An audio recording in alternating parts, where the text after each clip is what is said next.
ଆଜ୍ଞା ଓଡ଼ିଶାରେ ଏବେ ହଣାକଟା ରାହାଜାନୀ ଦୁଷ୍କର୍ମ ବଳାତ୍କାର ଜଳାପୋଡ଼ା ଏସବୁ ବଢ଼ିବାରେ ଲାଗିଛି। ଆଉ ଏସବୁ କାହିଁକି ବଢ଼ୁଛି ବୋଲି ମୋ ମାପକାଠିରେ ମାପିବା ବେଳକୁ ଜାଣିବାକୁ ପାଇଲି ଯେ ଆମ ଭାରତର ମୁଖିଆ ଯିଏ ସିଏ ହେଉଛନ୍ତି ବିଶ୍ୱଗୁରୁ। ତେଣୁକରି ବିଶ୍ୱର କଥା ବୁଝିଲା ବେଳକୁ ସାରିଲା ବେଳକୁ ଏଠି ପୁରା ଢିଲା, ପୁରା ଫାଙ୍କା। ଯେହେତୁ ସେ ବିଶ୍ୱଗୁରୁ, ବିଶ୍ୱର କଥା ବୁଝିବା ଆଗ, ଓଡ଼ିଶା କଥା ପଛେ।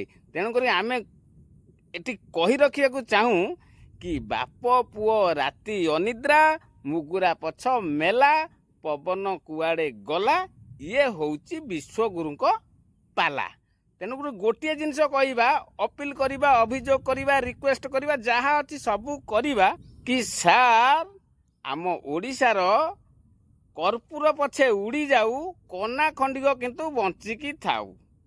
ବିଶ୍ୱଗୁରୁ କି ଜୟ, ବିଶ୍ୱଗୁରୁ କି ଭକ୍ତ ଆରେ ମୁଁ କ'ଣ ଜୟ କରୁଛି, ଭକ୍ତ ଜୟ କରିବା କଥା। ହଉ ଠିକ୍ ଅଛି, ଆମେ କରିଦେବୁ, ଟେନସନ୍ ନାହିଁ। ବିଶ୍ୱଗୁରୁ ପାଇଁ ଆମେ ସବୁ କିଛି କରିଦେବୁ। ବିଶ୍ୱଗୁରୁ କି ଜୟ।